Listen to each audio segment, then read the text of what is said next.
మీరు సమస్యలతో బాధపడుతున్నారా? శ్రీ కట్టమైసమ్మ తల్లి జ్యోతిష్యాలయం పూజారి గారిని సంప్రదించండి. మీరు కోరుకున్న పనులు మూడో వ్యక్తికి తెలియకుండా పూజలు చేయబడును. నమ్మిన స్త్రీ లేదా అబ్బాయి రావడానికి పరిహారం చేయబడును. కుటుంబ సమస్యలు, భార్యాభర్తల సమస్యలు, ప్రేమ సమస్యలు, డబ్బు, వ్యాపార సమస్యలు, ఇంకా ఎటువంటి సమస్యలు ఉన్నా దూరంలో ఉన్న వారికి ఫోన్ ద్వారా జ్యోతిష్యం చెప్పబడును. ఎటువంటి పర్సనల్ సమస్యలు ఉన్నా మూడో వ్యక్తికి తెలియకుండా జ్యోతిష్యం చెప్పబడును, పరిహారం చేయబడును. Phone number 9515466718. వల్ల జరిగేది తెలిస్తే షాక్ అయిపోతారు. ఏం జరగబోతుంది, వారు ఎవరు తెలుసుకోవాలని అనుకుంటే వీడియోని పూర్తిగా చూడండి. వీడియో నచ్చితే తప్పకుండా ఒక చిన్న లైక్ అయితే చేయండి. మీ లైక్ మాకు ఎంతో సపోర్ట్ గా, ఎంతో ఎంకరేజ్మెంట్ గా ఉంటుంది. ఇక ఆలస్యం చేయకుండా వీడియోలకి అయితే వచ్చేద్దాం. వద్దనుకుంటున్న ఒక ఆడ లేకపోతే ఒక మగ ఇంటికొస్తారండి. చాలా కాలం క్రితం వారితో మీకు విభేదాలొచ్చాయి. వారిని మీరు మీ యొక్క జీవితం నుండి పక్కన పెట్టేశారు. నిర్లక్ష్యం చేస్తూ వస్తున్నారు. ఏ విషయాన్ని చెప్పడం లేదు. ఎవరితో కూడా సంప్రదింపులు జరపకూడదు అనుకుంటున్నారు. అది వారే అని అనుకుంటున్నారు.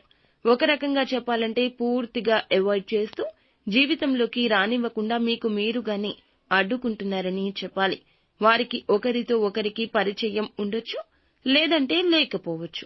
వారి వల్ల మీరు ఇదివరకు ఒక సమస్యనైతే ఎదుర్కొన్నారండి. చిక్కుల్లో పడ్డారు కూడాను. ఆ చిక్కుల నుంచి బయటకు వచ్చాక మీరు తీసుకున్న నిర్ణయం ఇది. వారితో ఉంటే జీవితం అంధకారం అనిపిస్తోంది. వారి మీద ప్రేమ లేకనో కోపం ఉండో కాదండి. మీ జీవితం, మీ యొక్క కుటుంబ జీవితం ముందుకు సాగడానికి తెగదెంపులు చేసుకున్న బంధం కూడా అయి ఉండొచ్చు. అటువంటి వ్యక్తులు ఈ రోజు మాత్రం ఇంటికి వస్తారు లేదా ఫోన్ చేస్తారు. అనుకోకుండా మీకు తారసపడతారు. మీ ఇంటికి వచ్చే అవకాశాలే ఎక్కువ అండి. సహాయం అర్థించి దగ్గరకొస్తారు. పొరపాటు పడవద్దు. ఒక పని తెలిసి అలా చేస్తున్నారు. అయితే వారు చెప్పే సూచన మీరు వినరని తెలుసు. అయినప్పటికీ వస్తున్నారంటే మీ మేలు కోరుకొని మాత్రమే అని గ్రహించాల్సిందే. పక్కన వారి మాటలు అస్సలు నమ్మొద్దు. ఎప్పుడు మనుషులు ఒకేలాగా ఉండరంటూ గుర్తుపెట్టుకోవాలి. ఈ రోజు తప్పు రేపు ఒప్పు అవుతుంది. రేపటి ఒప్పు ఈ రోజు తప్పవుతుంది. ఈ రోజున వద్దు అనుకుంటున్న ఆడమగ రేపటి రోజున కావాలి అనిపిస్తారు. కావున జాగ్రత్తగా ఉండండి. వారు చెప్పే విషయాన్ని ముందుగా అయితే ఆలకించండి. భగవంతుడే వారిని మీ జీవితంలోకి తీసుకురాబోతున్నారు. అతిపెద్ద సమస్య నుండి బయట పడేస్తారు వారు. అది ధన నష్టం కావచ్చు, ఎవరైనా చేస్తున్న సాయం కావచ్చు, మీరు ఎక్కడికైనా అటెండ్ కావాల్సిన ఇంటర్వ్యూ గురించి కావచ్చు, వేరొక ఉద్యోగ ప్రయత్నం చేస్తుంటే దాని గురించి అయినా అవ్వచ్చు. వ్యాపారంలో ఎదుటి వారిని గుడ్డిగా నమ్మేస్తున్నారు. వారి గురించి మీకు సమాచారం తెలియ చెప్పడం గురించి రావచ్చు.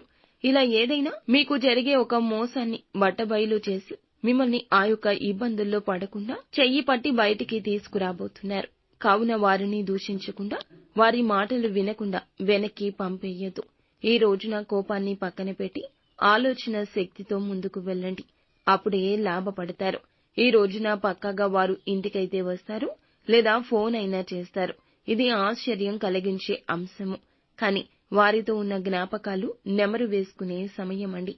ఇలా నెమరు వేసుకుంటూ సంతోషంగా ఉంటారు. ఈ రోజున ఏ రంగంలో ఉన్నా కూడాను ఆగి ఆలోచించి చేసే ఆ యొక్క పని, ఆ యొక్క నిర్ణయం మీకు మేలు కలగచేస్తుందని చెప్పొచ్చు.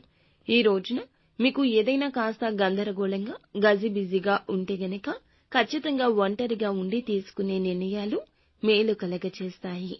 అలాగే భగవంతుని సాయం కోసం భగవంతుణ్ణి ఈ రోజు దర్శించుకోవడం, లేదంటే ఇంట్లోని పూజ గదిలోని ఇష్టదైవాన్ని ప్రార్థించి ఆవు నేతితో మీరు ఒక మట్టి ప్రమిదలో దీపాన్ని వెలిగించి ఇష్టదైవం ఫోటో ముందర ఈ విధంగా వెలిగించి మీ యొక్క కోరిక చెప్పుకోండి. మీ యొక్క సమస్య చెప్పుకోండి. నిత్యము శివారాధన చేసుకోవడం, లలిత సహస్రనామ పారాయణం గావించడం మీ మనసును తేలికపరుస్తుంది, ఉత్సాహపరుస్తుంది. అంతా మంచి జరుగుతుంది.